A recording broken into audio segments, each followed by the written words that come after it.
Bueno, lo que yo quería presentarles en realidad es como decía la vez pasada, unas experiencias que conozco más o menos de cerca en Colombia. Un poco mi historia es que vine a estudiar un máster de cine documental aquí, pero durante los años de universidad fue comunicación social, que es como se entiende la comunicación en América Latina, en muchos lugares de América Latina.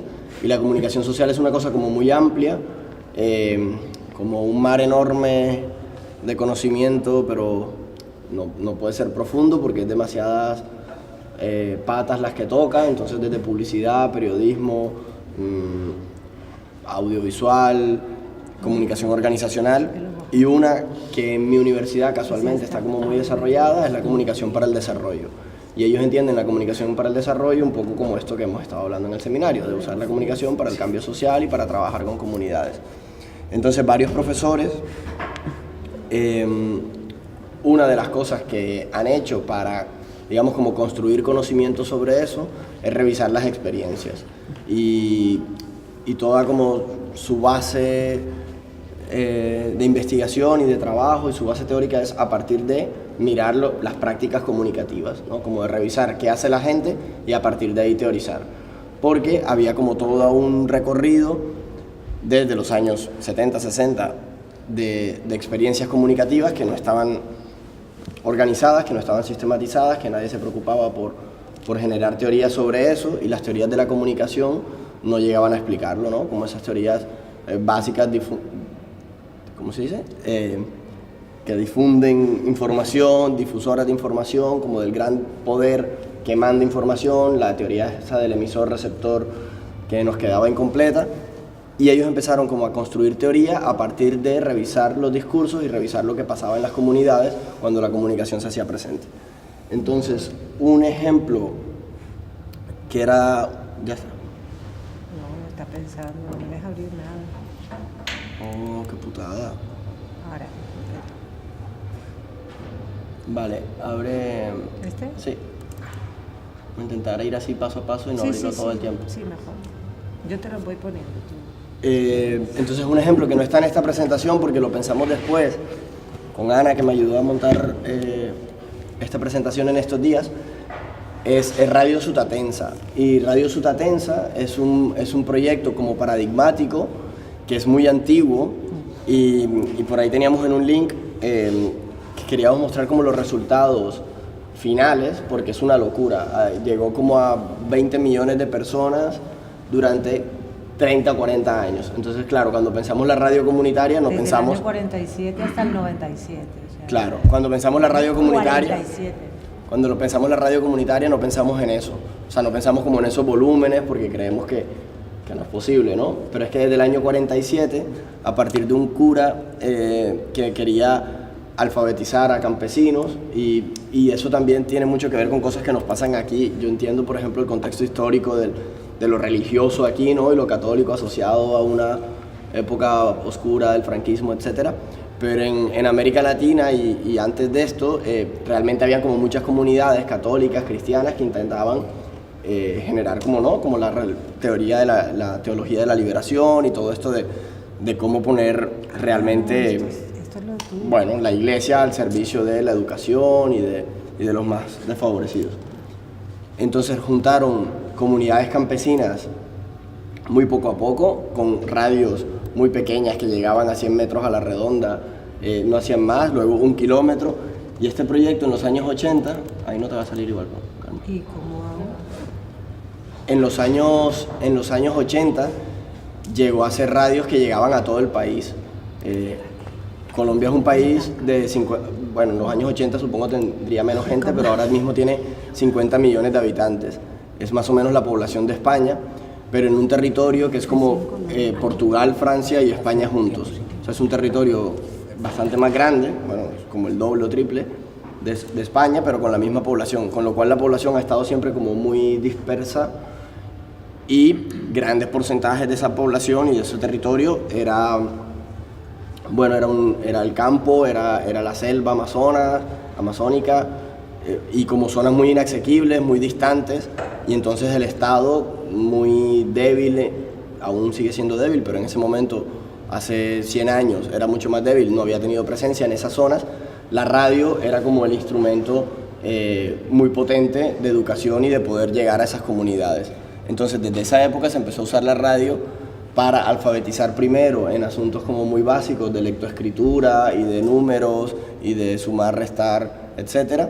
Y luego en los 80 se empezó a usar también para apoyar al campesinado y para que el campesinado tuviera herramientas para cultivar, etc. También era como muy importante en esa experiencia que había mucha comunicación entre las personas que recibían la información y las personas que hacían la radio, y había como comunicación de ida y vuelta a partir de cartas, y se enviaban casi 100 cartas diarias.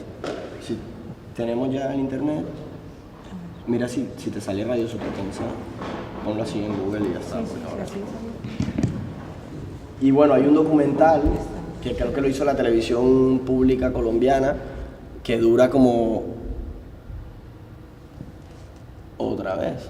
Sí, lo restauré todo. Vale, pero pon Radio Sutatensa ahí, a ver si...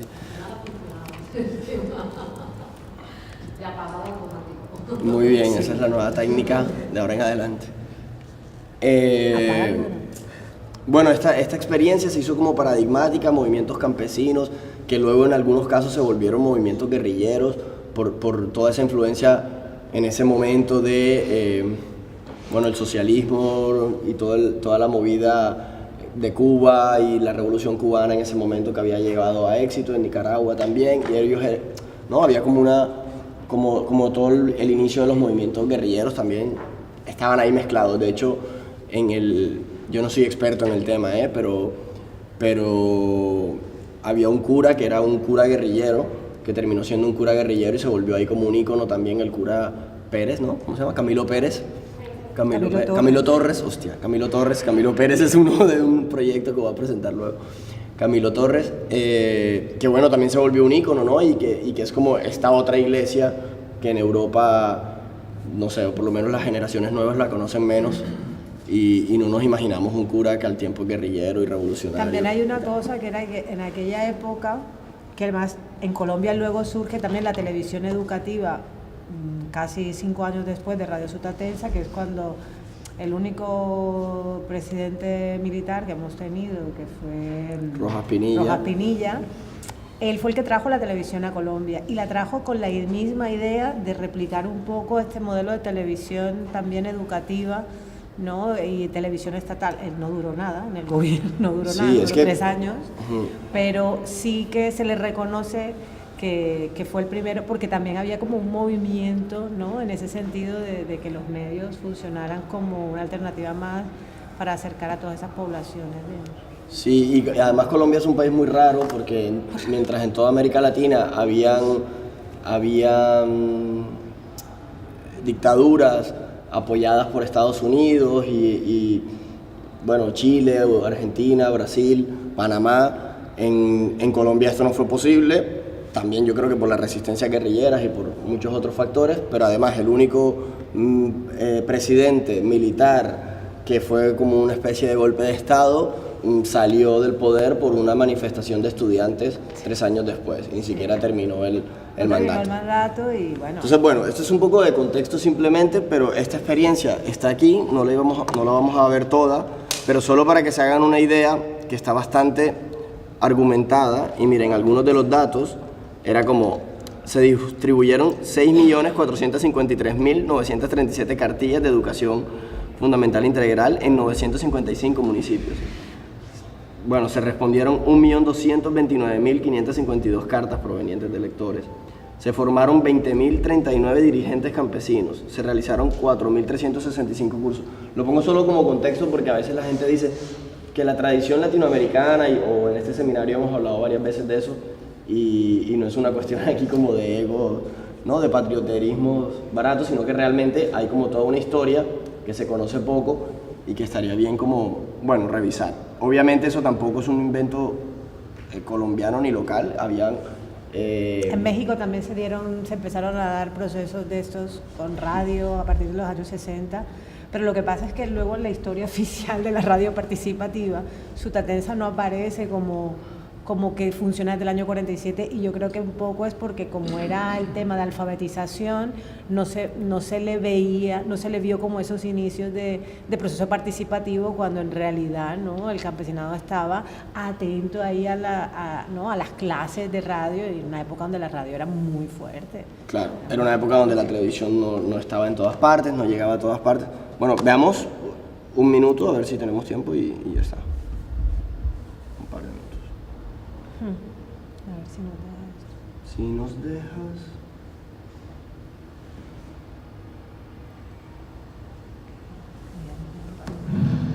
Colombia tiene 15 millones de habitantes. De estos, casi 9 millones son campesinos. Claro, Y de año estos 46. campesinos, solamente entre la población adulta hay más de 3 millones y medio de analfabetos totales. El analfabetismo entre los adultos tiene un crecimiento de más de 150.000 por año.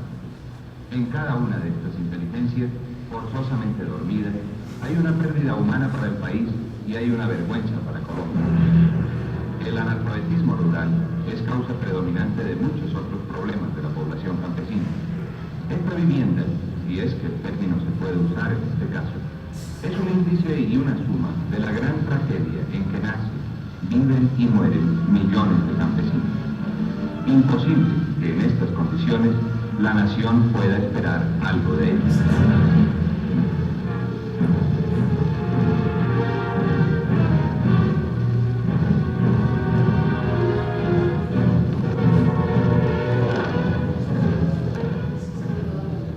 Hace ya 15 años que Acción Cultural Popular, obra de la Iglesia, por medio de las escuelas radiofónicas, emprendió la campaña de la alfabetización masiva de los campesinos. Es una alfabetización que busca el mejoramiento integral del pueblo para incorporarlo activamente y según su dignidad de hijo de Dios y de colombiano al desarrollo de la nación. Las escuelas radiofónicas funcionan en cualquier casa campesina. 18.000 existen en la actualidad. Las clases se dictan en diversas horas del día. Hay dos cursos, el de principiantes y el de adelantados. La efectividad de la enseñanza por radio ha quedado plenamente demostrada por las investigaciones adelantadas por la UNESCO y el alto porcentaje de los alfabetizados anualmente. Acción Cultural Popular dota a las escuelas radiofónicas de todos los elementos necesarios para la enseñanza. Las láminas son uno de estos. Lo dejamos hasta ahí porque Si no, no nos alcanza el tiempo. Pero bueno, más o menos para que se hagan una idea, en esos años, obviamente, la incidencia de la Iglesia, la incidencia del Estado, y era una mirada del desarrollo que seguía siendo la que predomina, entre otras cosas, en muchos escenarios actuales de cualquier parte del mundo, ¿no? Pero bueno, estaba ligado a eso. Sin embargo, los comunicadores lo reseñan como una experiencia que duró 40 años y que hay que revisar y que hay que conocer y que hay que ver de allí que servía y que funciona. Entonces vamos a hacer un hiper mega salto al estilo Kubrick generacional.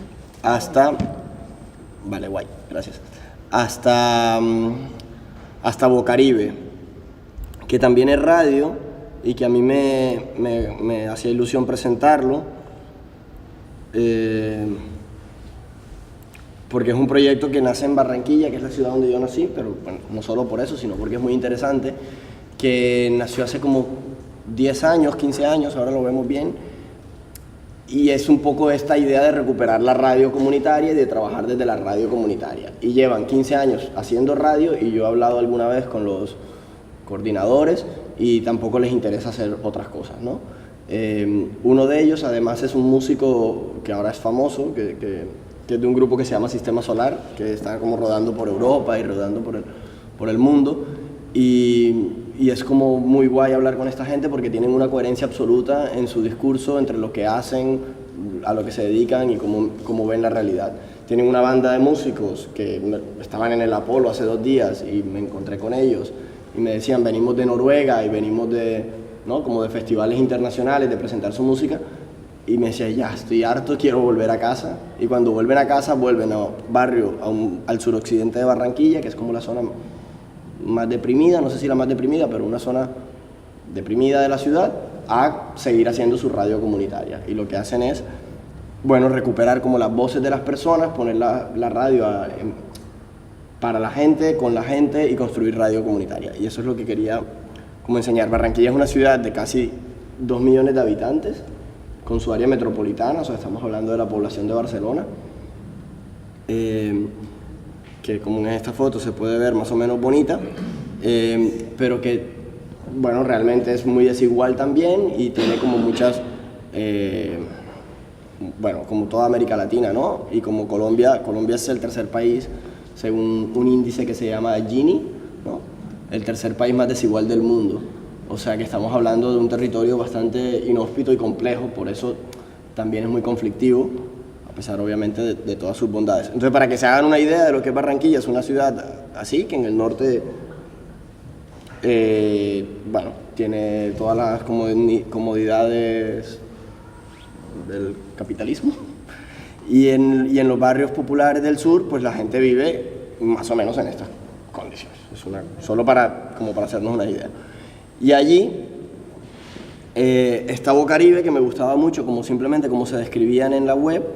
Su razón de ser y sonar son en principio las comunidades multiculturales que interactúan en los barrios de la localidad del suroccidente de la ciudad. Nuestra misión es generar una cultura de la comunicación participativa, reflexiva, constructiva, desde el escenario local en diálogo con lo global, con una programación radiofónica creativa, crítica y rica en contenidos que sirvan como instrumentos de construcción de referentes para un mejor vivir. Entonces me molaba porque mientras montaba la presentación puse la radio online para escuchar un poco de qué iba en ese momento, que era un día cualquiera a las 9 de la mañana en Colombia, que aquí eran las 4 de la tarde, a ver qué estaba sonando, y estaban hablando de los museos. Yo pensaba, ¿museos? En Barranquilla hay 2 museos. Pues no, hay 10 museos, ¿no? Museos chiquitos, museos más grandes, bueno, depende de lo que entendamos como museo. Y la discusión y el debate que se estaba dando era sobre Donald Trump y que en el Museo MoMA de Nueva York decidieron quitar los cuadros y las obras de Picasso y de los autores europeos por un momento y poner solo obras de los países que les estaban pidiendo visado y que no podían entrar a Estados Unidos por la ley esta absurda de Trump. Entonces, bueno, eso se estaba hablando en una emisora comunitaria del suroccidente de Barranquilla. Y entonces yo creo que parte de lo que dicen es como muy real, porque fue el ejemplo que salió así, que ahora además estamos ocupando un pequeño museo también, y un debate que parece como muy, ¿no?, del primer mundo, mal llamado primer mundo, se está teniendo ahí entre gente local y entre gente que está pensando sobre qué pasa con Trump y tal. Y yo creo que cuando pusimos el tema de lo local en el seminario tenía un poco que ver con eso, que esa diferencia de norte-sur es bastante cuestionable porque las prácticas culturales que se dan aquí y allá son más o menos las mismas y que podemos aprender de esta gente, ¿no? Bueno, así solo 3. Sonamos para conectar los procesos de construcción y transformación social que se dan en nuestras comunidades. Sonamos para que circulen los discursos y simbologías que nacen de las dinámicas culturales de esta localidad.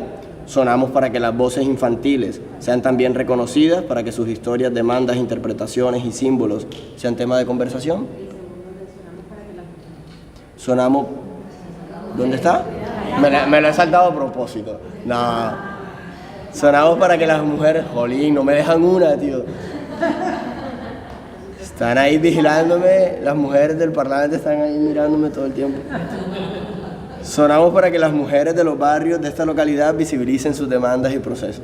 Eso, que las mujeres, los niños, las personas mayores, hay otro de las personas, los abuelos y las abuelas. Claro, a mí, lo voy a decir con todo el respeto y cariño, pero estamos en un proyecto con Jen Gran aquí y hay un rollo porque les llamamos abuelos y abuelas y no todos son abuelos y no todas son abuelas y entonces se sienten medio ofendidas. Y yo entiendo esas... ¿no? Como, bueno, entiendo que las personas estén haciendo esa demanda. Nosotros no somos abuelas porque además somos lesbianas y además no sé qué, y no hemos tenido hijos y no tenemos por qué llamarnos abuelas.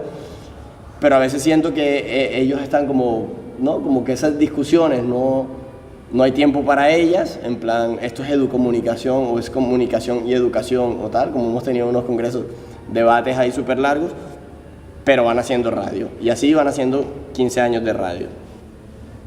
Entonces tienen proyectos que... ¿Qué? Ya voy mal de tiempo.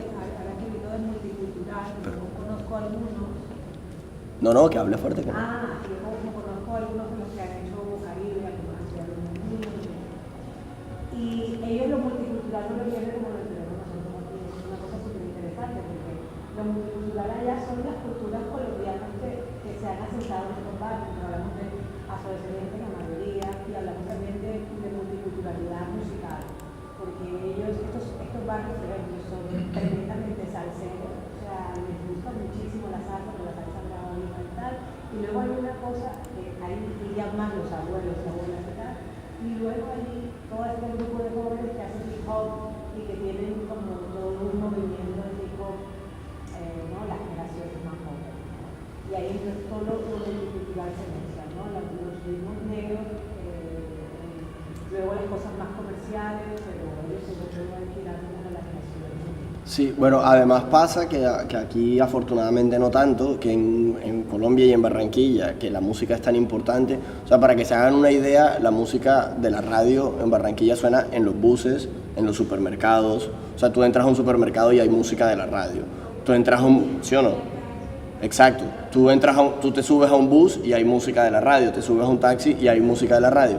Pero las radios que imperan ahí son radios comerciales, hipercomerciales diría yo, y que ahí sí, bueno, machistas, sexistas, racistas y todo lo demás, ¿no? Entonces, claro, hacer una radio así, bueno, implica mucho esfuerzo, pero vemos que en el proceso mucha gente se ha sentido como vinculada e interpelada. Bueno, esta es la página web, aquí tienen de todo, este Sistema Solar, que es el grupo que les decía, y Walter, que es el... Sí.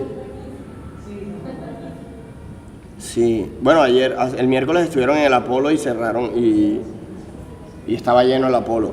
Pero este chico de aquí, Walter, el del pelo largo, es el director de Bocaribe. Entonces, aquí tienen los proyectos y hay uno de estos. Bueno, también periodismo radial, por ejemplo, tienen cosas de como un noticiero, un noticiero, y es como las cosas pequeñas del barrio, de lo que está pasando en la localidad, ¿no? También como recuperar lo local, que así como pueden hablar de Trump, evidentemente también hablan de que un transformador de luz se dañó en la calle 14 con 18 y que eso puede ser peligroso y que está botando aceite y está tirando aceite. Esa fue otra de las cosas que escuché. Entonces, obviamente también habla de la realidad local y de los problemas de la comunidad, y eso genera diálogo.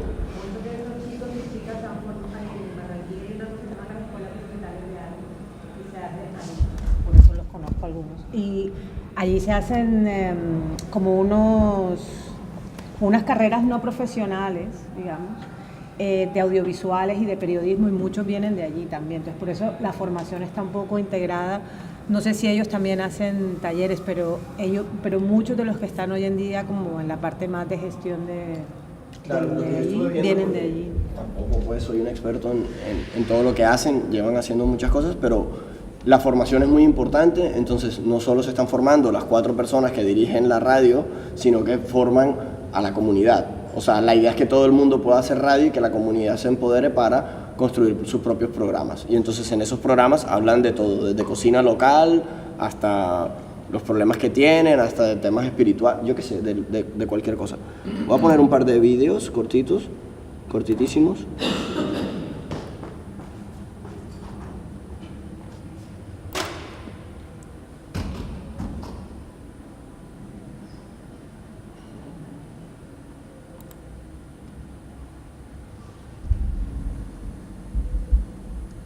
Bocaribe, 90 minutos de radio en vivo. www.bocaribe.net.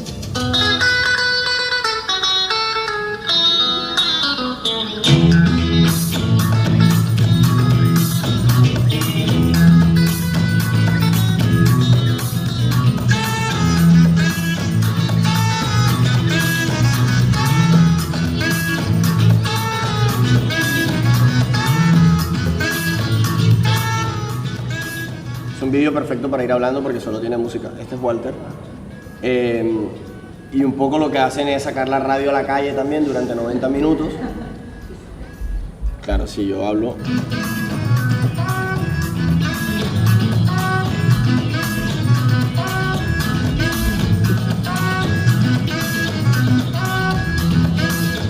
personaje del carnaval.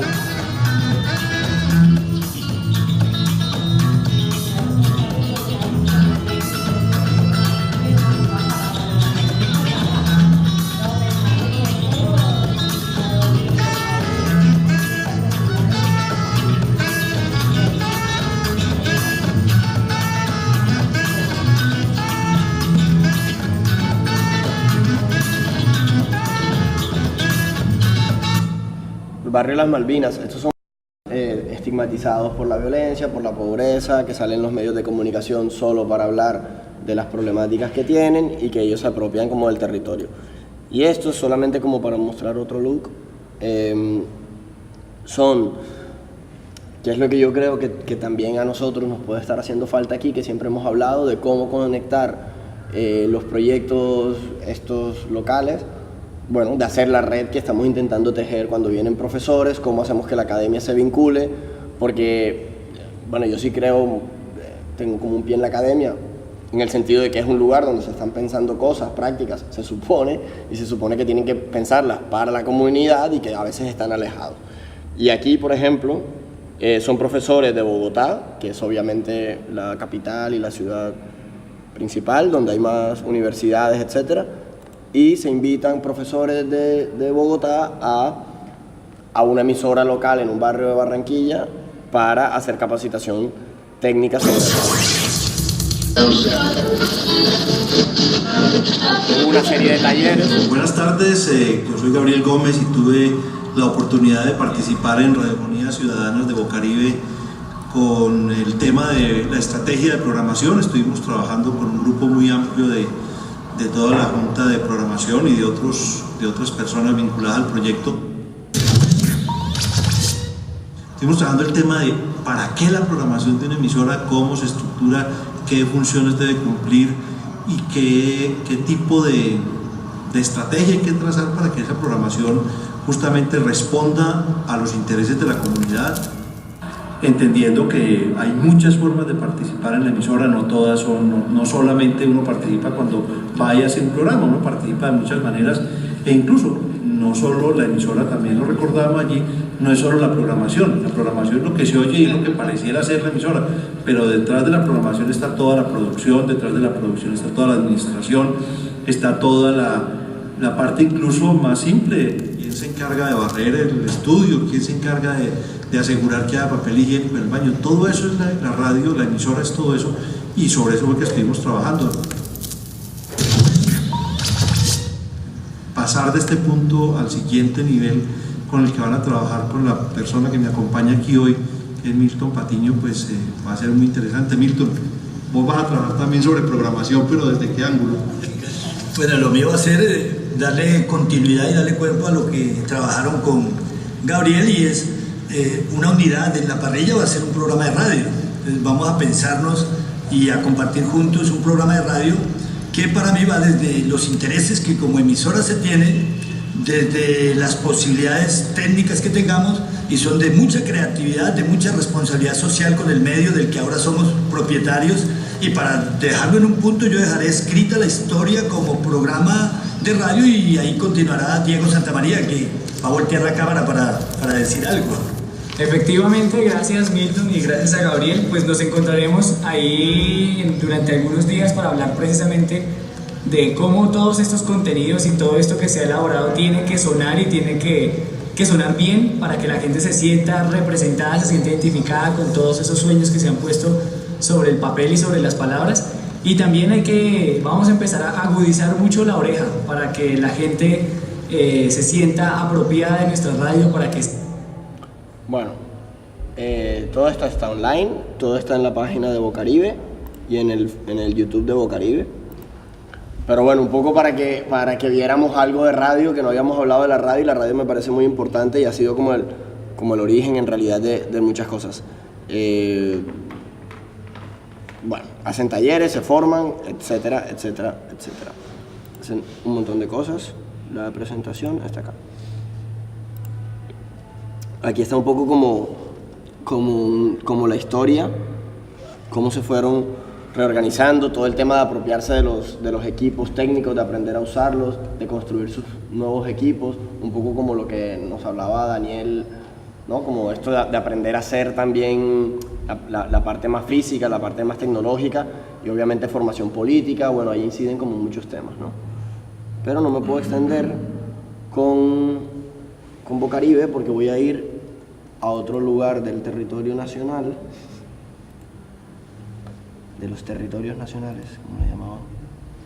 Y quería hacer un ejercicio muy tonto, pero que me parecía interesante porque Barranquilla está en el norte de Colombia, frente al Mar Caribe, en la costa atlántica. No sé si nos ubicamos todos más o menos, ¿no? O sea, Colombia, Venezuela, Panamá, tal. Pues en el norte de Colombia, frente al Mar Caribe, está Barranquilla. Y Belén de los Andaquíes es un pueblo de muy pocos habitantes, pero muy poco con respecto a las ciudades en Colombia, pero Belén de los Andaquíes es un pueblo que tiene 100 años, y entonces cuando uno piensa en un pueblo de 100 años no encuentra ninguno en Europa, y se llama Belén de los Andaquíes, Belén del rollo católico, y los andaquíes en realidad eran una comunidad indígena, entonces es el lugar de los andaquíes, que es una comunidad que hasta hace 100 años era nómada y viajaba por el territorio y sigue viajando mucho por el territorio.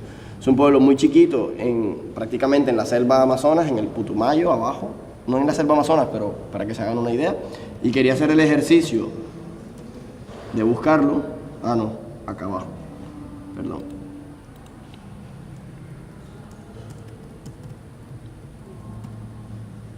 Caquetá. Bueno, claro, llegamos hasta allí, muy cerca, pero está aquí,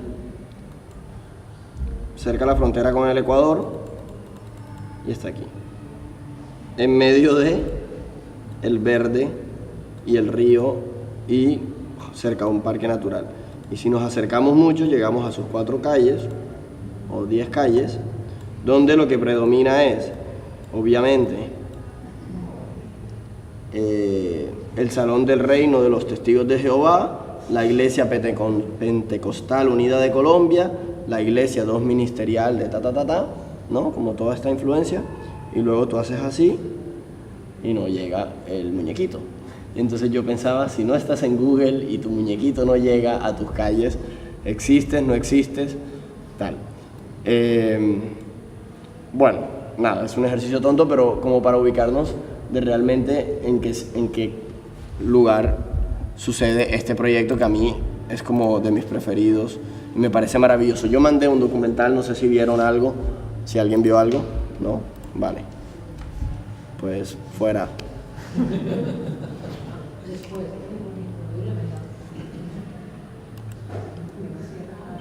Es que estoy buscando cuál es. No, este es uno. El mapa que pesa. Ay, qué pesada.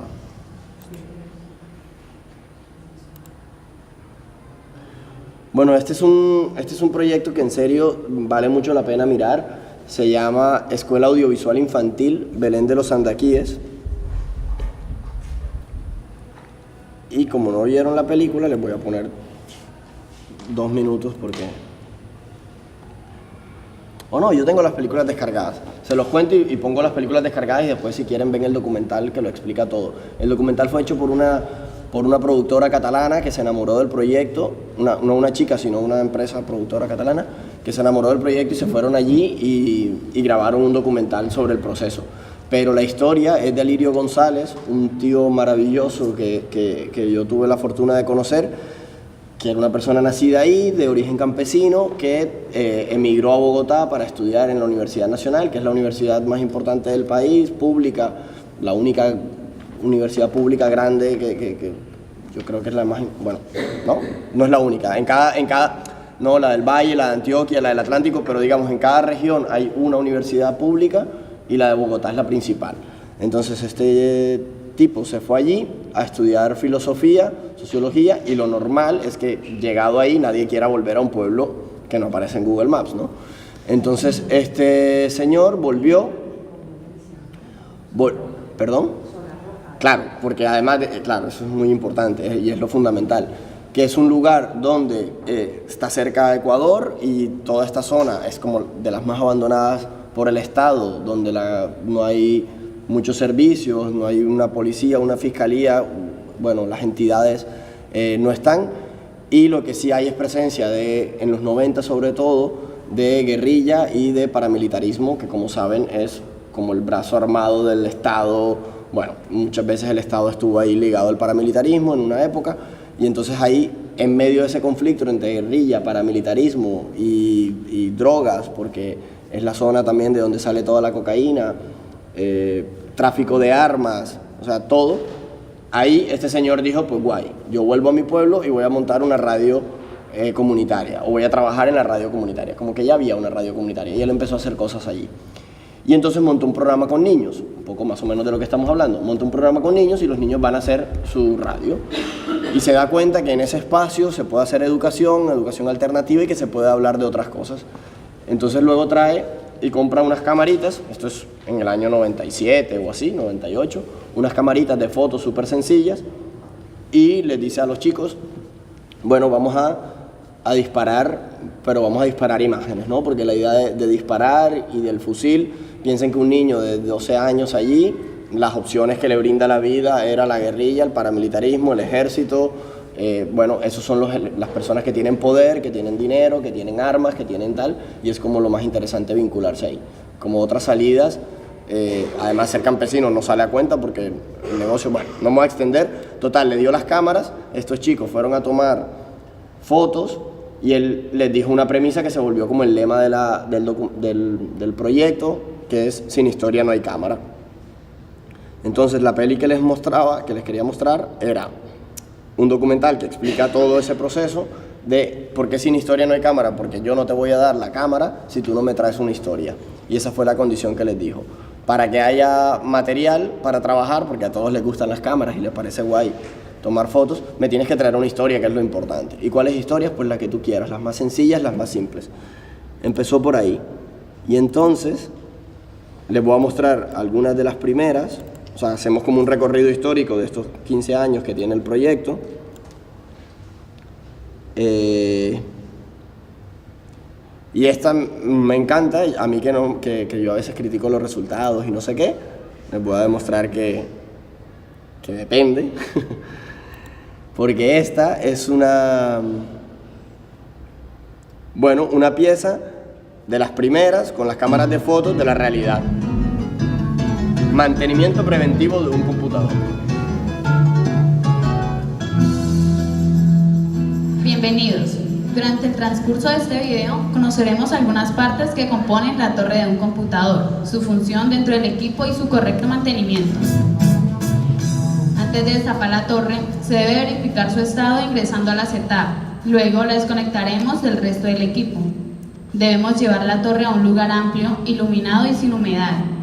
Retiramos los tornillos que aseguran el gabinete. Procedemos a limpiar la fuente de poder, la cual se encarga de distribuir la energía al resto de componentes de la torre. Su mantenimiento consiste en introducir un destornillador largo en la rejilla trasera del equipo y con un soplador o en su efecto con un secador soplamos para retirar el polvo. La tarjeta madre es la placa más grande que se encuentra en el interior de la torre y es la base de los componentes más importantes de la computadora, el microprocesador, las memorias, conectores, etc. Su mantenimiento se realiza con una brocha con la cual se retira el polvo delicadamente. Luego de limpiar las anteriores partes, procedemos a limpiar el gabinete con una brocha o con un paño limpio y seco. Para finalizar, limpiamos el gabinete interna y externamente para poder asegurarla en su puesto correcto con sus respectivos tornillos. Este video fue realizado gracias a la institución educativa Gabriela Mistral, a la docente Sandra Milena Cedeño, los estudiantes Lady Viviana Angarita, Lady Barrera y Kesia Marcela Palomeque.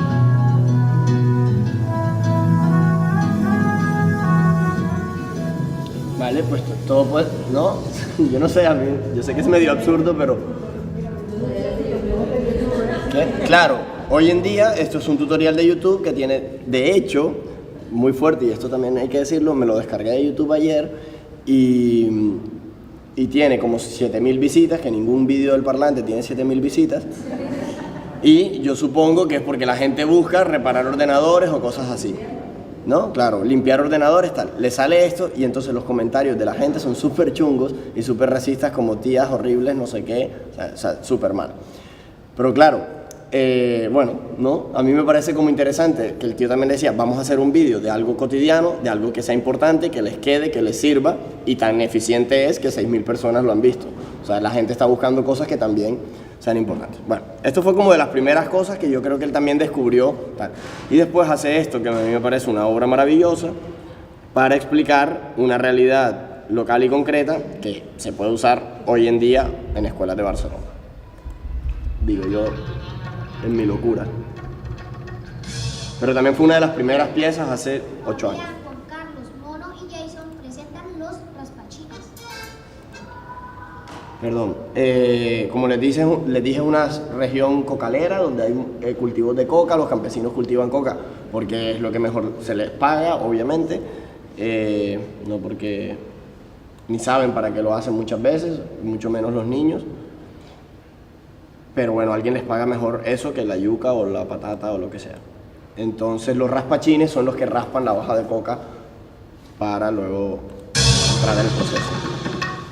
Fabián, Juan Carlos, Mono y Jason presentan los raspachines. Fabián y Juan Carlos están raspando coca. Un campesino le compra la hoja. Nos vamos para la tienda a hacer el mercado. Juan Carlos compra el café. Fabián compra la panela. Fabián y Juan Carlos pagan el mercado. La familia va de regreso a la casa. Al otro día, a las 7 despertamos. Tenemos mucha pereza. Regresamos al cocal. A mí me toca llevarle al agua el cocal. El papá y el hijo toman agua. Salimos al cocal, regreso a la casa. Los héroes de esta película regresamos a la casa.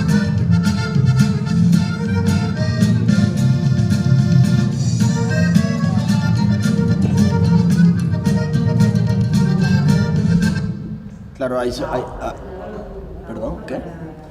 Hay zonas en Colombia donde, yo no sé ahora, pero hasta hace muy poco tiempo no había dinero. O sea, donde las cosas se compran con coca. En estas zonas tan retiradas hay espacios donde con la hoja de coca es lo que tiene valor y con eso se puede hacer mercado, se puede intercambiar cosas. Claro, estos son temas que dan para explicar 1000 cosas. Yo tampoco soy experto y podríamos hablar horas. Es una realidad que no tiene nada que ver con mi vida cotidiana, más allá de haber nacido y que uno escucha cosas, pero digamos, es muy complejo. Luego hay otro proyecto en otra zona en conflicto que miraremos luego, que Ana también estuvo revisando, pero que es más en el norte de Colombia, digamos, en el norte, pero no en la costa frente al mar, sino un poco más abajo, donde hay un pueblo tristemente célebre que se llama El Salao. En Colombia, en la costa, además, le decimos salado a lo que tiene mala suerte. No sé de dónde, pero si estás salado es porque tienes mala suerte. Y el pueblo se llama El Salao, que es como, o sea, el mala suerte o algo así. Y en este pueblo, entre otras tragedias, hubo 2 o 3 masacres de los paramilitares que llegaron y arrasaron. La idea era que los paramilitares llegaban a una población, preguntaban quiénes eran amigos de la... Bueno, buscaban, o ellos creían que habían unos que eran auxiliadores de la guerrilla y que ayudaban a la guerrilla, y entonces los mataban. Bueno, hubo unas masacres súper fuertes. Y en medio de ese contexto, la gente empezó a usar las cámaras y empezó a usar la comunicación también para defenderse y para contar otros relatos y otras historias y contar la vida desde otro punto de vista, porque si no también es muy deprimente todo. Y entonces han empezado, hay como una red de pequeñas, de colectivos, es como muy normal llamarles colectivos. Nosotros al principio en el Facebook se llamaba Colectivo El Parlante porque venía como de esa idea también. Y ellos empezaron a ponerse en contacto, entonces unos de los Montes de María, que es esta zona en el norte, invitaron a los de Belén de los Andaquíes, que son estos niños, allá a hacer un intercambio. Y estos chicos, estamos hablando de 15 horas en carretera, llegaron allá para hacer una película sobre lo que veían en este otro pueblo. Y esta es la historia. Ya aquí han pasado más años, esto es como de hace 5 años, yo creo. No sé si se entiende todo por el contexto, pero... Coco Salado es el colectivo. La primera vez que yo vine al Salado, ya lloví. Y bueno, veníamos nosotros en el carro. Subimos una loma, bajamos. Y güey, hay un hueco así, hueco. Y se dobló ese carro así, y se para así. Y ahí nos tocó que bajar. Y yo ahí estaba adelante con mano. Y no podíamos salir porque la puerta estaba trancada. Así, y acá estaba un asiento, nosotros estábamos así a medio lado. Y nos tocó subir por la otra puerta de la manera de los... Claro, son sitios sin carretera, buena. Y empuja ese carro. Y nada que salir. La música siempre es muy importante. La carretera. Mucha plata por doquiera, tanta plata se ha invertido y no tenemos carretera. Atención, noticia de última hora. En unos minutos, arriba el Salado, el ministro de Transporte, Germán Cardona, para darle solución al problema de la vía. Todos están invitados a que asistan masivamente al rancho universal de la Casa de la Cultura con el fin de darle soluciones a este problema que a todos nos aqueja. Así que asistan masivamente.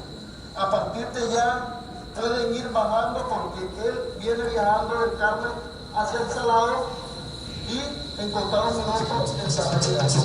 Las mismas casas de hace 50 años de Radio Citatensa. Lo que le estoy diciendo, ¿para qué por la hipocresía? El Salado está fallando, ¿por qué no tenemos vida?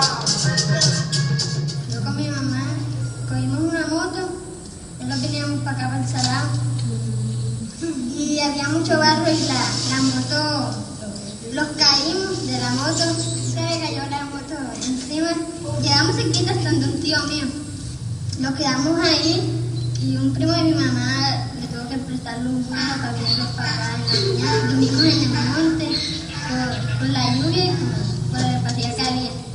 Y entonces mi mamá se vino en el sillón y yo me vine en el arca del burro.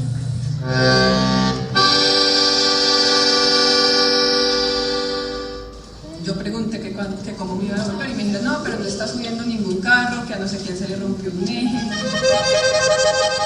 Los únicos carros que estaban subiendo eran a los que les dicen los carburadores. El carro paró y empezó a salir humo, nos preocupamos. Y de pronto el humo que empezó a salir fue negro, salimos corriendo del carro y luego empezó a salir fuego del capó. Y estos señores sacaron un extinguidor, apagaron el carro y en medio de la lluvia desbarataron todo el capó, desbarataron medio carro y lo volvieron a armar bajo la lluvia y volvimos a salir y llegamos como en creo que 5 horas nos demoramos esa vez llegando bajo la lluvia del Salado del Carmen.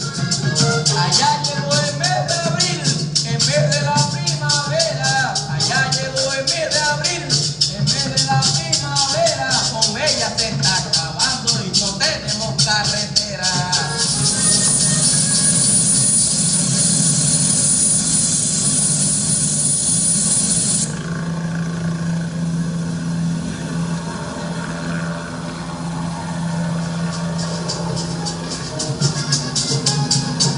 Y ahora para terminar, algo les quiero agregar. Y ahora para terminar, algo les quiero agregar. 3.000 millones hicieron y ya no se ha visto nada.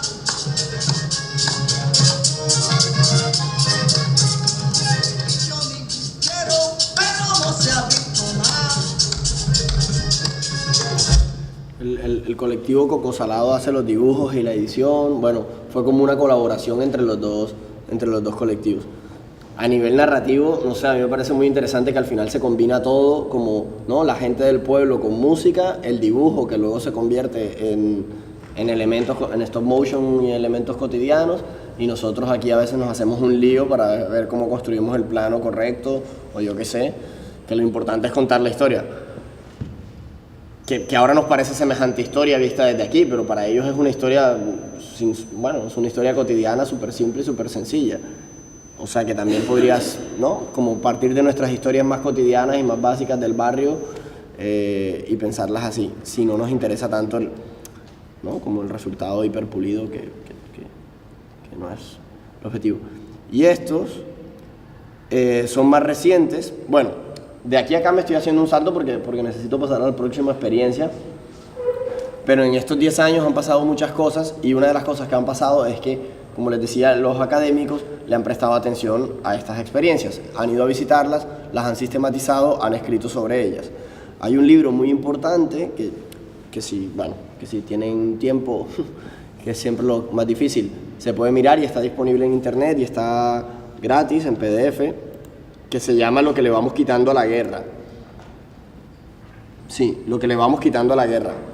Y es de una profesora de Bogotá, que yo citaba en mi tesis también, que Clemencia conoce, que se llama, que Karma conoce, que se llama Clemencia Rodríguez, que bueno que se dedicó a esto. Es de Bogotá, pero vive en Oklahoma, bueno, ahora vive en Filadelfia, pero vive en Oklahoma 20, 30 años, y se dedicó a revisar estas experiencias y a escribir sobre ellas, y cómo en contextos de guerra y en contextos así muy precarios, la gente utilizaba la comunicación para empoderarse, para resolver sus necesidades y como instrumento de paz también, ¿no? Como para encontrar también muchas veces sacar sus miedos, su rabia, muchas cosas como medio de comunicación, de expresión, de liberación, usaron la comunicación. Y entonces ella escribe un libro junto con las comunidades y junto con las personas de las comunidades que se llama así, Lo que le vamos quitando a la guerra, y que reúne varias experiencias. Aquí, por ejemplo, están los 4 capítulos, donde una es un proyecto de comunicación en los Montes de María, que en los Montes de María es una zona donde hay muchos proyectos de comunicación. Ana ahora nos explica un par, pero es como una zona donde se han llevado a cabo muchas experiencias. Él habla una de ellas, que era sacar el cine a la calle. Era un pueblo donde también había presencia guerrillera, paramilitar, era un rollo, no se podía salir después de 10 de la noche. El mismo ejército en una época, pero también los grupos armados impusieron un toque de queda, entonces no se podía salir a la calle a partir de las 10 de la noche. Y ellos estaban hartos con la situación, y entonces a las 8 o a las 9 y empezaron como cada vez más a mover la hora esta impuesta por los armados a partir de poner cine a la calle, poner cine en pantalla gigante en la mitad de la plaza. Bueno, y cómo el cine en la calle, en lugares así, generaba también cohesión, ¿Tú ibas a hablar eso? Perdón. Entonces, bueno, que en este libro, perdón, la he liado, que en estos libros hay... ¿Qué? Cuenta, va. Bueno, en este libro se organizan esas prácticas, se sistematizan, y hay varias más, y está esta de Belén de los Andaquíes. Entonces, a partir también de ese diálogo entre universidad y estas comunidades, se ha podido conseguir recursos, o se han podido gestionar proyectos de cooperación, se han podido llevar estos proyectos al Ministerio de Educación, ¿no? Cuando se hacen estas alianzas, si no era muy difícil para un tío como Alirio, que está metido en este pueblo, poder conseguir financiación y poder conseguir que alguien le hiciera caso, ¿no? Aunque a él en realidad nunca le importó demasiado, porque esa era su decisión y su vocación. Montaron la casa allí, el proyecto fue creciendo con las uñas a partir de 3 cámaras y un ordenador, que era muy importante mantener limpio. Pero a partir de ahí se le empezó a hacer más caso, al punto que llegaron a escribir una convocatoria al ministerio y ganarse un programa para hacer un programa de tele a nivel nacional, en un canal que es como la 2 aquí, pero es mucho más, con todo el cariño, es mucho más interesante. Se llama Señal Colombia y también se puede ver por internet. Y bueno, es un programa, es un canal cultural que tiene como muchos proyectos interesantes en las regiones, bla, bla, bla. Y de hecho da un espacio para que esta gente haga. Lo que se ganaron fue como un proyecto para hacer 8 películas durante 8 semanas, sobre 8 temáticas allí, y se llama Telegordo el programa, porque el chico que lo presenta y que lo hace era un chico un poquito gordo, que le llamaban gordo, pues porque ahí no era ninguna ofensa, obviamente, que a uno le llamen gordo o negro o flaco, es como con cariño. y Telegordo estuvo en cadena nacional, y en el pueblo, que es una de las cosas que leí más guays, no llega a la cadena nacional. O sea, Señal Colombia no llega. O sea, que ellos producían un programa para la televisión que veían 50 millones de personas, pero ellos no podían ver porque no llega la señal. Entonces tenían una tele local también que les pasaba los programas, y obviamente los veían en pantalla gigante porque era como ¿no? Era en ellos los que estaban haciendo el programa. Pero es hecho con los niños, por los niños, y con Alirio ahí a la cabeza. Obviamente ya necesitaba una calidad específica porque tenía que salir en la tele, se tiene que escuchar perfecto, etcétera, y bueno, esa experiencia también está ahí. Y con esa experiencia se ganaron el premio India Catalina, que es como el premio, uno de los premios más es el premio más importante de la televisión en Colombia, que es como el Goya, ¿no? ¿Cómo se llama aquí? Lo otro, que no es Goya. Hay uno para la tele, ¿no? Bueno, es como unos Goya, lo que pasa es que ahí tiene, el India Catalina tiene parte de cine y tiene parte de televisión. Vale, es que aquí no sé. Exacto. Exacto. Exacto, la mejor película de Colombia gana el India Catalina la mejor película, pero luego en los programas de tele también hay unas categorías para tele, y ellos ganaron en televisión comunitaria, es decir, hay una categoría de televisión comunitaria, televisión participativa, televisión educativa o infantil, algo así, donde ellos se lo ganaron. Entonces ya les muestro una de las últimas cosas que están haciendo de 2 minutos y lo corto, que es una serie de la que esta sí no puedo explicar mucho porque no conozco, pero son 100 historias para celebrar los 100 años del pueblo. ¿Sí? Un poco como lo que nos mostrabas en Londres, en no sé dónde, ¿no? Era en Inglaterra o en Escocia. Bueno, yo soy Nelson Freddy Hoyos Espinosa, soy nacido en la vereda Alto Sarabando del municipio de Belén de los Andaquíes, Caquetá. En las ferias municipales pues canté una canción que se llama El Niño y el Canario, de ese momento de Leonardo Fabio, y me bautizaron El Canario. Hermoso ejemplar. Todas mis historias han sido de ir y venir, de andar con la casa al hombro y de sentir que aún no terminamos habitando el territorio.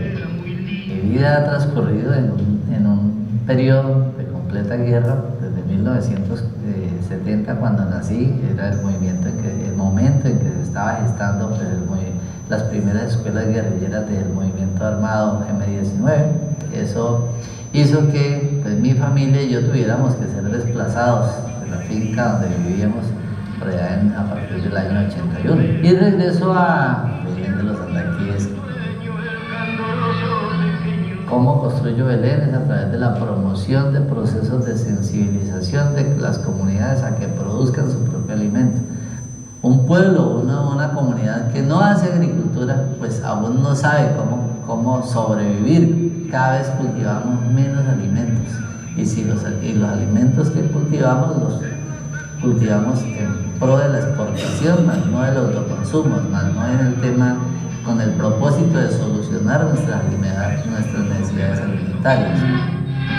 Los colonos que llegaron se acostumbraron en el Caquetá a sembrar plátano y yuca y a obtener la proteína animal a partir de la cacería y de la pesca.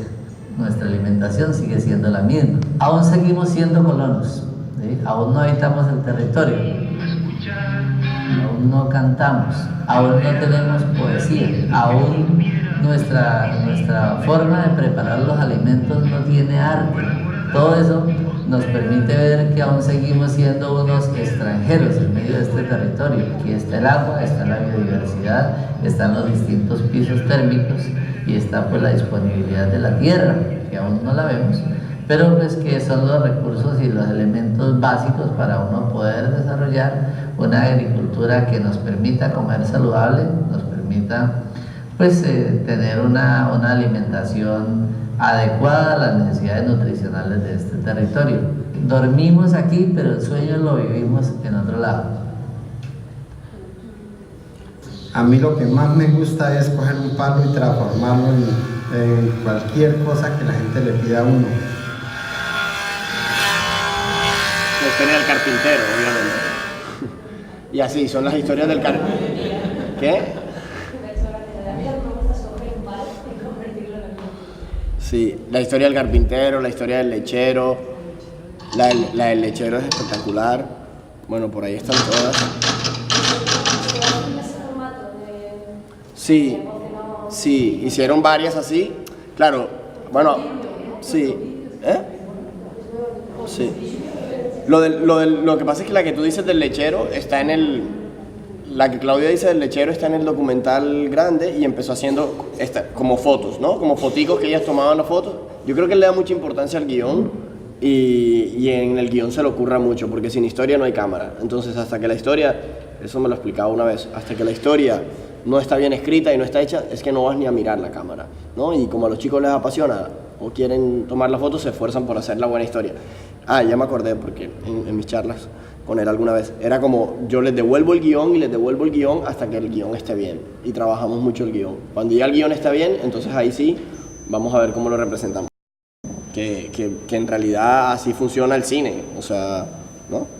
A mí me llamó la atención del documental que duró 1 hora, se lo recomiendo, como la autogestión de los niños. Yo veía que casi no habían como figuras intermedias entre él y los niños, o sea, no habían casi como educadores, sino que como que los niños mismos se organizaban, ¿no? Y también que tenían un montón de aparatos, para ellos mismos hacían la parte de edición, manejaban los mismos niños. Él con la alcaldía, que claro, este tipo se volvió como un personaje en el pueblo, es como el personaje célebre del pueblo, porque es la única escuela que funciona así. Le donaron como una casa o media casa, no sé qué, y los propios chicos pintan la casa, construyen la casa, montan la casa. Es como, bueno, es como un casal en realidad, es como el centro cívico del pueblo que no tenía y que no funcionaba. Y entonces sí, está muy autogestionado. Y este es otro proyecto muy distinto que yo no, en estos términos de qué sí, qué entra y qué sale, puede no ser un proyecto de educomunicativo, sí, pero no popular, autogestionado tal vez, no sé, es otro tipo de híbrido, porque es este canal que les decía, Señal Colombia, que es como el canal cultural y educativo, junto con la Universidad del Norte, que es la universidad donde yo estudié, que tienen estos profesores, donde Ana también estudió y fue profe. Están estos profesores que están como muy implicados en este tema y en cómo hacer educomunicación, comunicación para el desarrollo y todo el tema de salud, que era lo que hablábamos antes, ¿no? Comunicación y salud. Entonces diseñaron una estrategia junto con una productora y una fundación en Bogotá de eduentretenimiento, que es como otra línea, que es usar el entretenimiento en el sentido de contar historias entretenidas, telenovelas, series, ¿no? Cómo nos entretenemos con estos lenguajes y cómo podemos, dentro de esa lógica de entretenimiento que estamos viendo Netflix y que se supone que lo vemos para divertirnos y para desconectar, nos van metiendo historias que sean educativas, ¿no? Y que sean importantes. Entonces hubo una experiencia hace años cuando yo estaba adolescente que se llamaba Francisco el Matemático, que ahora me enteré que la están volviendo a hacer. Tú también creciste con Francisco el Matemático, ¿no? Claro, y Francisco el Matemático era un poco como Merlí, algo así, y que ya sé que Merlí es muy criticable y tiene cosas guays y no, bueno, no lo conozco tanto, pero era como un formato así y cómo poder, pero estaba planteado así, ¿no? Yo no sé si TV3 tenga un equipo de educadores pensando en qué hacemos con esto y cómo lo hacemos más educativo. Y no solo, porque esto estaba combinado entre el Ministerio de Educación, la tele nacional, las universidades escribiendo los guiones, pensando los guiones, el Ministerio de Salud, porque era todo sobre sexualidad y prevención del embarazo adolescente y derechos sexuales y reproductivos, etc. Entonces está Revelados, Revelados es el del parlante, está Revelados, que era esto. Yo además trabajé en una época en la primera edición, que era como un magazine cultural de jóvenes que planteaban un tema y se generaba debate sobre ese tema. Y ese tema se planteaba a partir de una ficción. Entonces lo que voy a mostrar es un vídeo, tal vez menos divertido, pero que me parecía interesante como esta mezcla entre la academia, la ciencia y los medios de comunicación.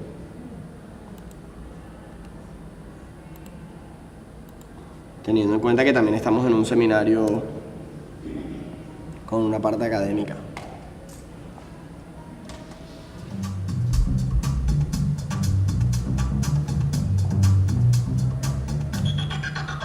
Lo voy a dejar así por si acaso.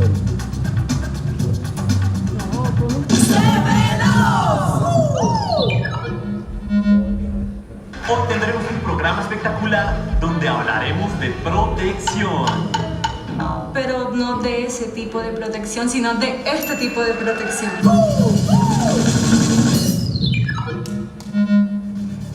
Los retos de nuestra sociedad en materia de derechos humanos, sexuales y reproductivos de la población adolescente y joven plantean la necesidad de construir herramientas formadoras orientadas no solo a esta población, sino también a sus padres, profesores y profesionales de la salud. Lo que pasa es que en esta información no está lo que más nos interesa. Sí. Y bueno, lo que pasa es que nosotras tenemos preguntas porque somos vírgenes, ¿sí? Pues tenemos preguntas. Esta es la principal motivación de Revelados, estrategia de comunicación multimedial para el cambio social, basada en investigación que pretende generar una reflexión crítica y dialogada sobre los derechos sexuales y reproductivos de adolescentes y jóvenes. Tranquilas, esto es confianza, no se preocupen. Lo que pasa es que nunca habíamos hablado con alguien así sobre esto, pero es sobre la primera vez. Ok.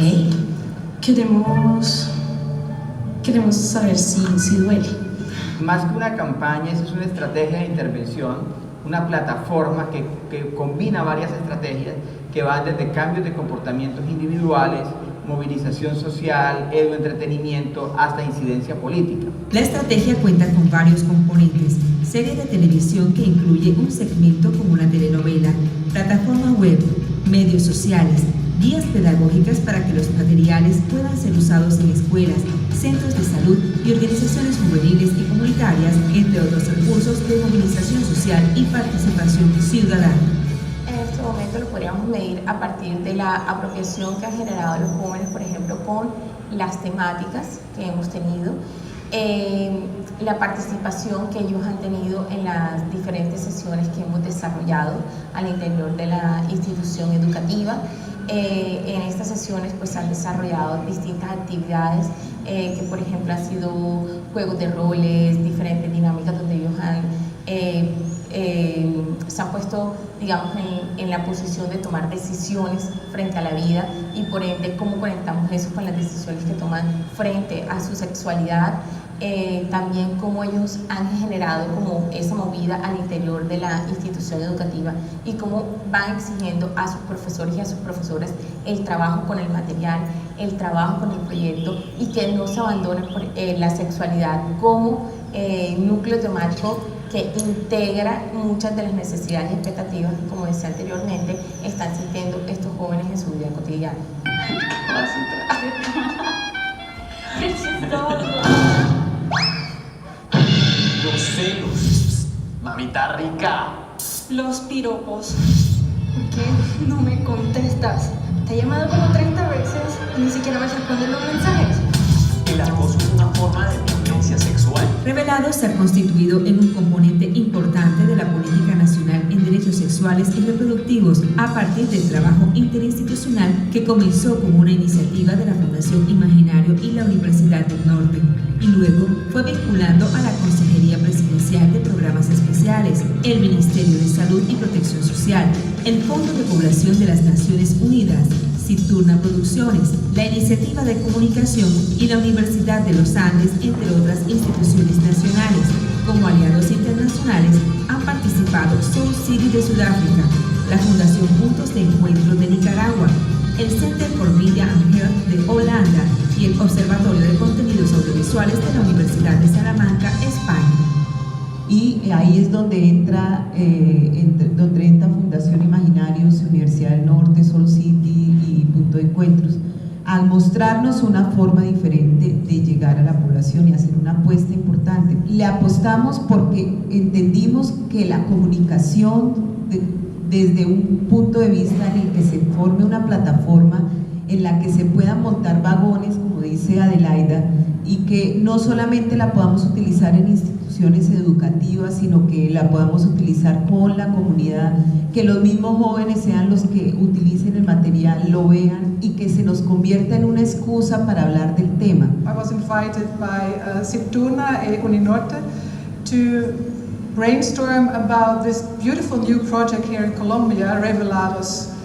And we were talking about social media, cross-media, trans-media, and now the results are here. Revelados is already on air, and I have just seen the results, the clips, and I think it's a beautiful and marvelous project. So I congratulate everybody of the team who worked on Revelados with this unique Bueno, voy a pasar los links también para no extendernos, pero se puede seguir revisando en internet, y un poco era esta idea que quería enseñar, que hay como instituciones grandes como el ministerio, como los medios de comunicación, entidades extranjeras, decir que podríamos también como ambicionar a hacer cosas más grandes. De hecho, Oh My Gosh, no sé si les suena, hay un programa ahora en estos días en BTV con los que colaboramos en El Parlante en un capítulo cortito, en una parte corta, y bueno, y sale una licitación de BTV, vale 50.000, 60.000 euros, se presentan 3 productoras, se hacen 10 programas, se presentan y ya está. Pero no, ¿cómo profundizar en eso para que haya una evaluación de impacto y se pueda medir qué ha pasado con ese programa? ¿Cómo hacemos para que ese programa vaya a las escuelas y se siga trabajando? ¿Cuántos de vosotras ven BTV en realidad? ¿No? Entonces, bueno, esos son dineros públicos también. ¿Cómo podemos...? Que llegaron los extraterrestres.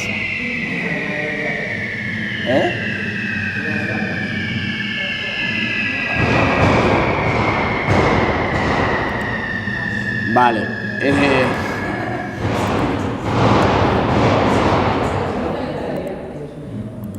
Bueno, Ana, ahora es cuando hablas tú, ¿ves?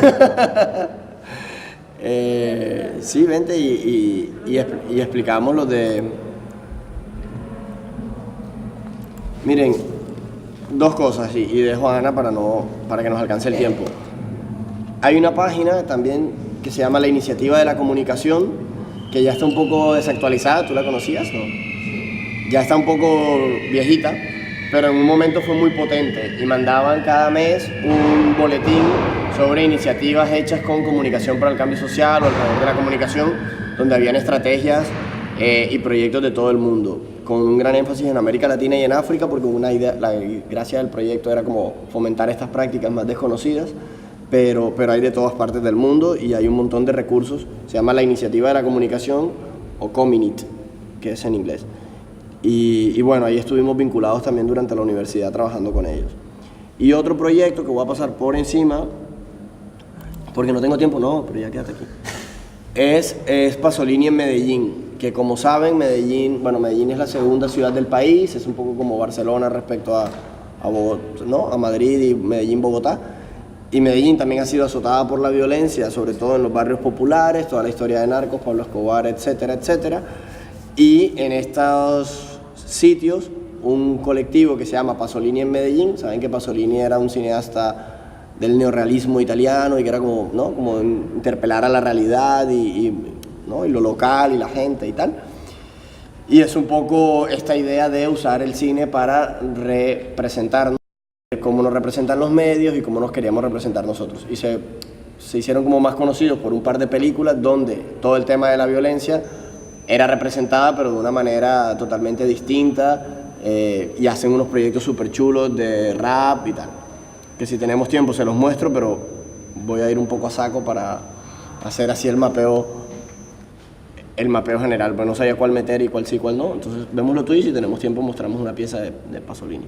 Sí, lo de Medellín es también como otra escuela que tiene una historia particular, porque viene un poco también de Víctor Gaviria. No sé si conocéis al director de cine Víctor Gaviria, que es un director colombiano que se interesó por contar las historias de las comunas de Medellín, y entonces, pero lo diferente era que Víctor trabaja con actores naturales, pero esto lo empezó a hacer en los años 80. A principios de los 80, y su primera película, Rodrigo de No Futuro, llegó a estar en Cannes, y llegó a tener premio. Bueno, Victoria tiene un Cannes y son muy pocas las películas que hace, porque todos sus procesos son involucrando a la gente del barrio donde va a rodar las películas. Entonces, de ahí se crea un poco de escuela también. Sí, digamos que esa es la escuela de Medellín un la poco. Audiovisual. La audiovisual, exacto. Pero yo no sé si Camilo Pérez, que es el que yo conocí, que coordinaba Pasolini en Medellín, es tan amante de esa escuela, o justamente como que cogía eso y también lo reinterpretaba, y era como meter a actores naturales, pero para contar otras historias, ¿no? Como intentar alejarse de la violencia también. Hay muchos movimientos en Medellín, que lo hablamos también con Karma el otro día, ¿no? De muchos movimientos en las comunas, porque Medellín es como Barcelona, está entre dos montañas, y en montaña hay comunas, o sea, que serían lo que favelas, las ¿no? favelas en Río, ¿no? Desde las comunas se producen una serie de proyectos innovadores, y de hecho hablamos con Karma de eso, ¿no? Que Barcelona ahora está como muy en el foco en Medellín, porque en Medellín se están haciendo cosas y cambios brutales que se están produciendo de gente que inicialmente está marginada de la sociedad, y cómo se vincula ella, ¿no? Esta gente con la gente del centro de Medellín, que son como, ¿no? Y cómo se ha logrado también que la educación, que la apropiación también, ¿no? Cultural. Claro, por eso a veces sí que nos da mucha rabia, como todos los estereotipos que se crean alrededor de Narcos y de estas series que no explican nada, ¿no? O que explican una historia de hace 25 años y la machacan y la gente lleva 25 años tratando de quitarse esos estigmas de encima. Pero bueno, es complicado, ¿no? Narcos tiene no sé cuántos millones, es una máquina, o sea, todo lo que sea Pablo Escobar y todo lo que de ese morbo es una máquina de producir dinero bestial.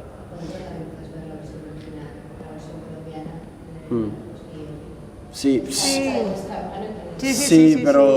pero también no deja de ser como la versión de los medios comerciales, ¿sabes? De Caracol Televisión, que es como Telecinco casi, ¿no? No es exactamente, pero... ¿Sí? Yo la original no la vi, la de Netflix. Yo sí. Sí, pero bueno, es que es una máquina de producir dinero. O sea. También hubo muchos actores naturales en esa serie, o sea, mucha gente sacada de las... El otro día en Estambul vi la camiseta de Pablo, el patrón, no sé qué. Patrón del mal. Y claro, es que voló un avión con 120 personas para matar a uno. O sea, es un asesino, básicamente. Vale. A ver. Bueno, yo como no he hecho una presentación, sino que he recolectado información, porque además, por ejemplo, Rincón del Mar tiene una página web súper bonita que vale la pena mirar. La vemos, ahí está. Sí, pero bueno, contextualizando un poco el tema de Montes de María, esta es una vista aérea de Montes de María, si os podéis hacer una idea de cómo es estos son como una serie de serranías que terminan en el mar, ¿no? Montes de María es una zona que une dos departamentos de Colombia, Bolívar, que es donde está Cartagena de Indias, la famosa Cartagena de Indias, y Sucre, que es una zona que se mete como al interior de la costa y que tiene humedales, y que es una zona muy rica productivamente y muy agrícola, ¿no? En esta zona, desgraciadamente, se asentó la guerrilla del ELN, la guerrilla de la costa, básicamente, el Ejército de Liberación Nacional, que no están los acuerdos de paz y todavía están negociaciones.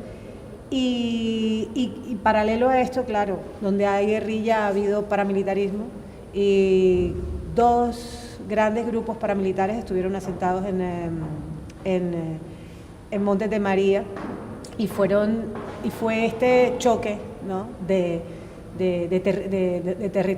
territorialidad, es decir, de querer capturar el territorio, lo que termina involucrando a la sociedad civil, poniéndola en medio del conflicto, ¿no? Entonces, si tú vas a buscar Montes de María, yo había puesto esta imagen porque no se ve muy bien, no sé si se ve muy bien. Tú pones Montes de María y enseguida te sale masacre, conflicto, ¿no?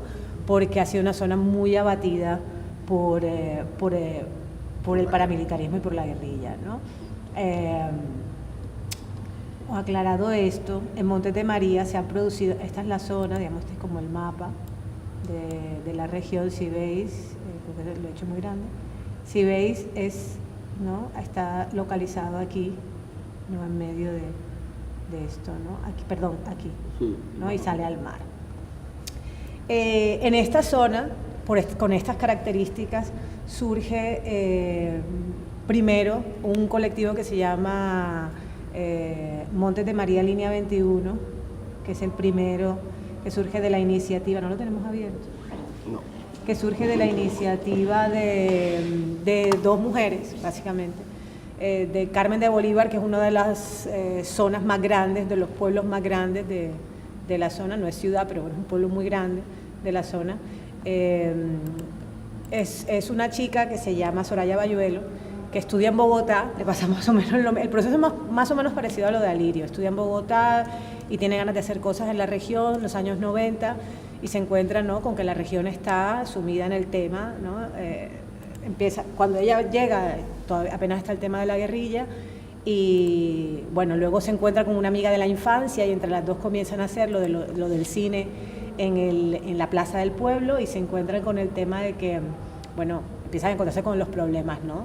Los toques de queda, la misma situación que se daba en Belén de los Andaquíes, estaban dando procesos paralelos, sin conocer el uno del otro, estaban dando procesos paralelos, gente del pueblo que quiere que sus habitantes se integren, que no se pierdan las costumbres como, ¿no?, que era lo que decían ellas, ¿no? Ya la gente no se sentaba en las puertas de las casas, una tradición muy del Caribe, ¿no?, sentarse en la puerta de la casa, coger el fresco de la tarde por miedo.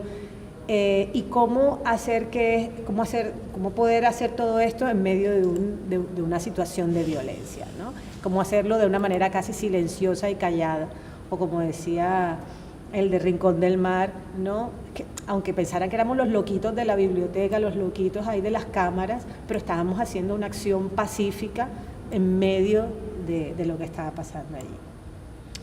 Como dijo Alfredo, Clemencia Rodríguez, que es como una de las grandes teóricas del tema de comunicación, también se ha interesado por el caso de Montes de María, Línea 21, y ella, bueno, hizo un estudio en el cual casi que determina que lo que pasa allí en realidad no es que sea una comunicación participativa, sino una comunicación ciudadana, o sea, una movilización ciudadana. Dice que una movilización que está mucho más cerca como del activismo, ¿no?, porque realmente lo que ellos querían era poder recuperar a la gente del pueblo para que no cayera en manos de ningún grupo, porque lo que comienza a suceder cuando los grupos armados están actuando allí es que, sobre todo los jóvenes, que eran los más sensibles a esto, que comienzan a enlistarse tanto en un grupo como en el otro. Aparte que la sociedad civil está en medio y todo el rollo de si eres amigo de, si le has hecho un favor a quién o a cuál, y inmediatamente está en contra del otro, ¿no? Además tiene el problema del enrolamiento militar. Pero bueno, básicamente Soraya y Beatriz, que es la otra, bueno, las dos que empiezan el tema de colectivo Montes de María, ellas empiezan a tratar de hacer, bueno, comienzan desde lo pequeño, ¿no? También comienzan con la radio. El proyecto más interesante que tienen es el de poder recuperar la plaza, era como su obsesión. Y entonces inventan lo del cine itinerante, luego se dan cuenta que otros pueblos también quieren participar. Y Montes de María tiene una particularidad y es que ellos se sienten montemarianos, es decir, son de dos departamentos diferentes, como decir, de dos comunidades diferentes, pero ellos son como una franja ahí en medio y ellos se sienten montemarianos. Entonces, toda la gente de los pueblos aledaños al Carmen de Bolívar empieza a participar de las actividades que se van generando, actividades culturales en principio como la aventura cultural, ¿no? Que empiezan Soraya y Beatriz ahí en todo el pueblo y a llevar el cine a todos estos pueblos, ¿no? Y eso también empieza a generar otros procesos o lo que llaman los investigadores unas buenas prácticas culturales, que es lo que se refería Alfredo, ¿no? De todos los procesos que se han iniciado en varios pueblos diferentes de Montes de María a raíz del impulso que le dieron en su inicio Soraya y Beatriz. Yo quería enseñar un poquito del documental antes de pasar a María Mulata, un documental de Señal Colombia, justamente, donde podemos ver cómo funciona Montes de María. Caribe 100%. Es interesante porque, más de lo que yo pueda decir, yo no he estado allí, yo conozco a través de Clemencia y a través de otra gente que ha trabajado allí, conozco la experiencia. ¡Atención! Aquí se ve claramente cómo trabaja. Noticia de última hora. El colectivo de comunicaciones Montes de María ha obtenido el Premio Nacional de Paz 2003. Esa noticia a mí me parece súper maravillosa, porque es un premio para el pueblo, no solamente el hecho de que los niños lo hayan ganado, sino que lo hemos ganado todos. Me parece el premio muy justo, debido a que ellos siempre han estado con la bandera en alto, buscando la paz, buscando el progreso y buscando todas las actividades del Carmen de Bolívar. Lo más bacano que a mí me gusta del colectivo es que ahí nos ponen así a dibujar el colectivo como será entre 5 años, nos ponen a reciclar y eso es muy bonito porque uno ahí aprende muchísimas cosas, ya cuando esté grande eso le sirve para más adelante. A veces jugamos, nos podemos hacer dinámica, trabajos, podemos dibujar, hacemos muchas cosas. Para mí significa mucho, porque desde pequeñita estoy metida aquí y nunca se me da por salirme. Yo le diría a otros niños que se integraran a ser un colectivo porque eso es muy bonito, porque uno ella aprende a manejar muchas cosas. ¿Qué aprendí? Ser una niña soñadora, pero cuando yo era pequeña no tenía sueños.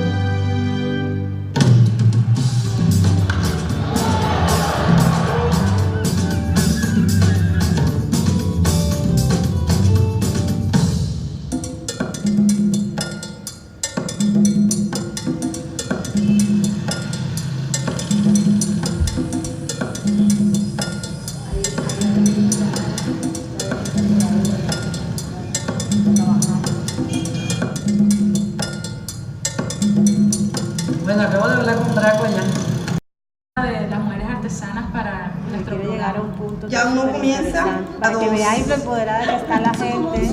Bueno, esto por ejemplo, ya no hay nadie que lo haga. Esto lo hacen las mujeres en su tiempo libre y se produce no como su actividad profesional, es decir, se está perdiendo el oficio también. Pero los montes de María.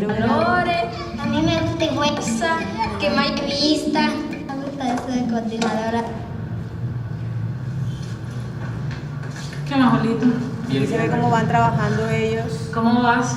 No, aquí mira, ya estoy editando la nota de las huertas productivas en el barrio Los Ángeles. ¿Sabes lo que queremos, no? Sí, bien. Las huertas. Esto es un poco lo que he adelantado. Sobre todo a Nayibe, que cuente todo el proceso de resistencia a partir de las huertas. Eso es importantísimo. Ah, bueno, listo. Perfecto. Bien. Que viene a salir ayer. A ver, retrasamos un poquito. Sí, bien. Estamos en el barrio Los Ángeles del Carmen de Bolívar. Vamos a conocer los procesos de resistencia de esta comunidad. Acompáñenos.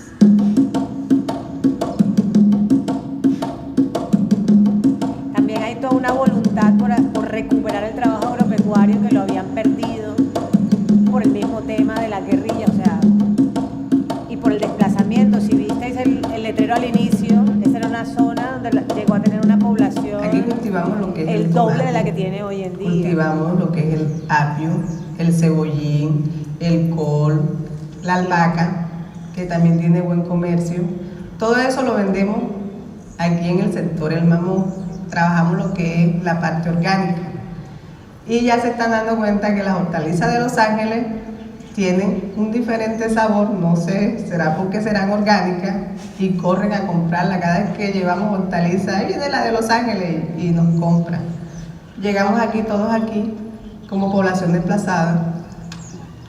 Aquí habían estas tierras y nosotros comenzamos a ver muchas riquezas aquí en este pedazo, pues esencia carmera, somos campesinos y cultivamos la tierra. Y otra vez volví. Voy a ir bajándole mientras llega otro trozo que os quiero enseñar, pero bueno, el trabajo de Montes de María es un trabajo muy grande, de línea 21, y una anécdota interesante de las cuestiones, de entre las miles de cuestiones que han tenido que pasar durante todos estos años, desde el año 94, empezaron ellos en septiembre del 94, y es que cuando empezaron con el cine itinerante, porque ellos empezaron primero radio, luego televisión, montaron el canal de televisión y se dieron cuenta que el tema de cine itinerante era súper importante para sacar otra vez, ¿no?, la gente de sus casas, un poco vencer el miedo al salir a la calle y todo esto. Y una cosa que hacían era que los niños dibujaran, hicieran dibujos y luego los explicaran. Llegaron a tener tal miedo en el Carmen de Bolívar que luego los niños no podían explicar sus dibujos porque los grupos armados pensaban que estaban haciendo algún tipo de proselitismo o que estaban expresándose sobre ellos o diciendo cosas sobre ellos y tuvieron que volver eso como un cine mudo solo con música y los dibujos de los niños, para que no pusieran la mirada en ellos y no los cortaran, ¿no?, la actividad que habían empezado a hacer y no se cortara el proceso que habían logrado hacer, ¿no?, volver a la gente a reunirla en los bares. Nos quedan 2 minutos solo para Mi Rincón. Ay, qué mala suerte. Sí, es que es una pena, pero bueno, ya les vamos dando datos y los pueden mirar. Mi Rincón, el Colegio del Cuerpo, es otro proyecto fantástico en Cartagena de Indias sobre danza contemporánea en barrios marginales, que dices danza contemporánea en barrios de Cartagena, no pega mucho, pero es precioso.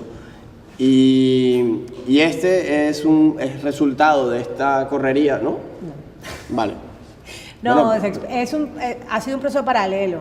En Rincón del Mar, que es zona también de Montes de María, había un señor, tienes que activar el flash, el Adobe.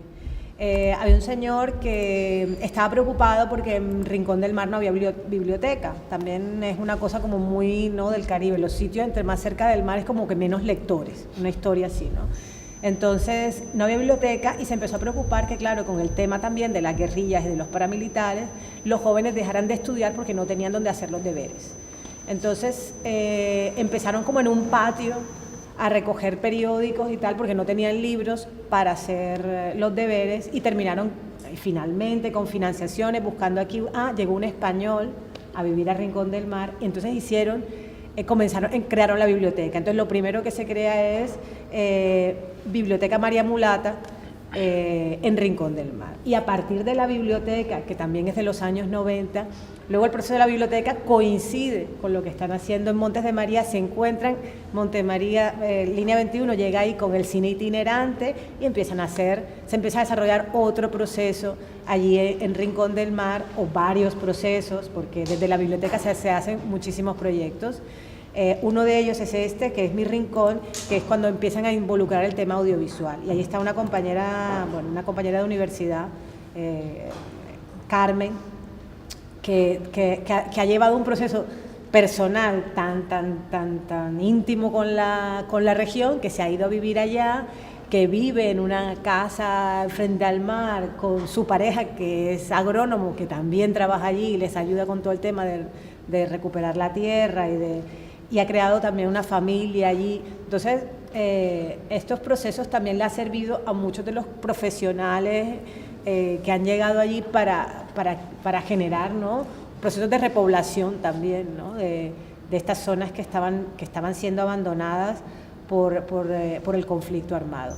El caso de Rincón del Mar, es que como esta ya es la zona más aledaña al mar y es una zona son playas casi vírgenes, esto cuando terminó lo del paramilitarismo y tal, se hizo el acuerdo de paz con los paramilitares primero en el gobierno de Uribe, se le empezó a dar una dinámica turística. Entonces, además de lo que ya venían cargados con todo el rollo, no habían resuelto todavía todos sus rollos con el conflicto armado, viene el tema turístico, que es como un bloque más encima de ellos. Entonces, ahí es cuando María Mulata decide que el audiovisual puede ser una herramienta para recuperar no solo la memoria de lo que ellos son y tal, sino empoderarlos, aunque otra vez suene muy trillada la frase, en cuanto a lo que ellos son, ¿no?, pescadores, agricultores y bailadores, sobre todo, porque son poblaciones básicamente afrodescendientes, ¿no?, entre más cerca del mar, más afrodescendientes.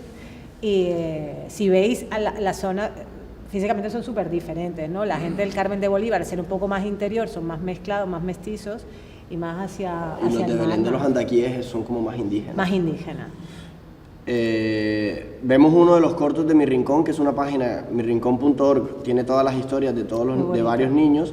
Y lo hizo además también una amiga que también estudió en la Universidad del Norte, que después se fue a Francia a hacer un posgrado, ¿no? Es como esta gente que va y que vuelve y que esa es como la idea. Sí, también, compañera de... Ellos construyen el guión entre todos, Leider es el nombre de él. Muchas gracias.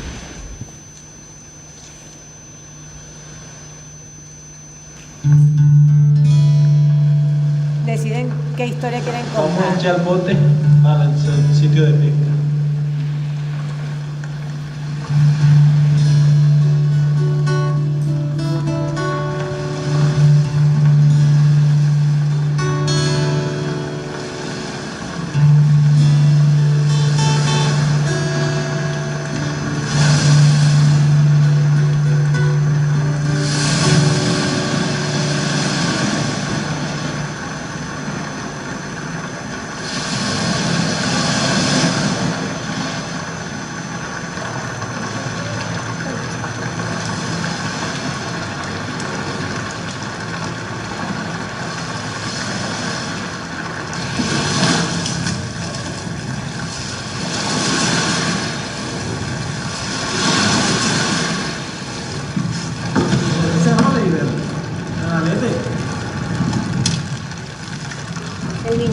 él había escogido esta historia porque él se emocionaba, porque tenía un final feliz.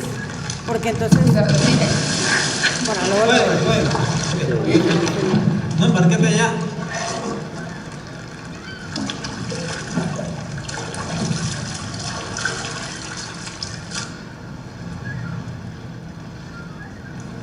Cuidado.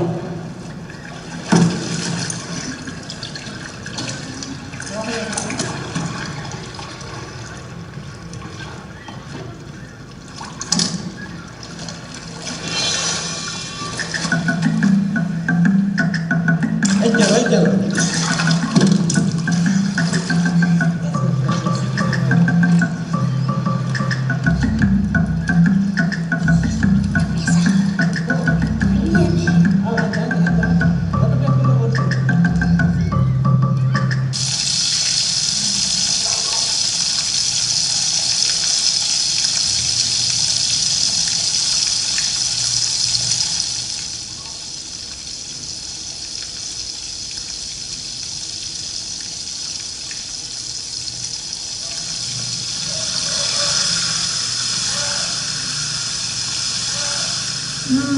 Está rico el pescado. Yo me voy a hacer la película El pescador con suerte porque me gusta cuando mi papá se levanta y sale, cuando no hay que comer, y sale con sus implementos de pescar y ya como a las 12 viene con algo para comer a nosotros. Gracias. Ya está. Así son como 12 o 15 peliculitas. Tenemos tiempo para uno de una niña. ¿Cuál de la niña? Esta, la de Karen. Sí, hay uno... Era un poco de qué querían ser ellos cuando estuvieran grandes también, ¿no? Iba un poco Hay por de aquí el todo, rollo. un poco alguna vez, por ejemplo, hizo la historia sobre cómo cuida ella a su hermanita, ¿no? Entonces vemos ahí los roles femeninos reforzados.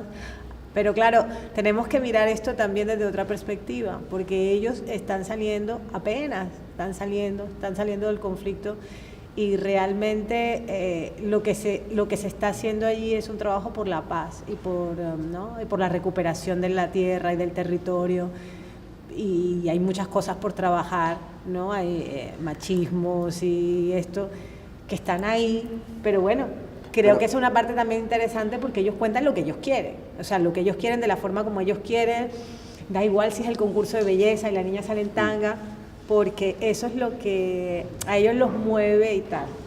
Hay varias cosas, hay una que le gusta mucho el baile, entonces el baile es esa de la niña, por ejemplo, es muy bonito, la que cuida a su hermanita, ¿no? Es una niña que tiene como 6 años, como un bebé, sí, cambiándole.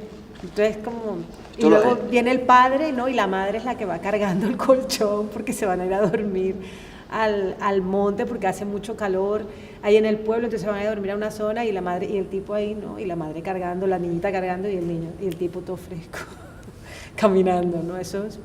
Pero yo hablaba con Rocío, que fue una de las, como la impulsora de esta iniciativa en específico, y que esos son otros diálogos que hay que tener y que se tendrán cuando se proyecten las películas, pero que no se le podía cortar a la gente, no vas a ser reina de belleza, cuando todo el sistema le enseña que ser reina de belleza mola y ella está ahí en medio de su contexto y le está diciendo que haga la película que siente y que quiere.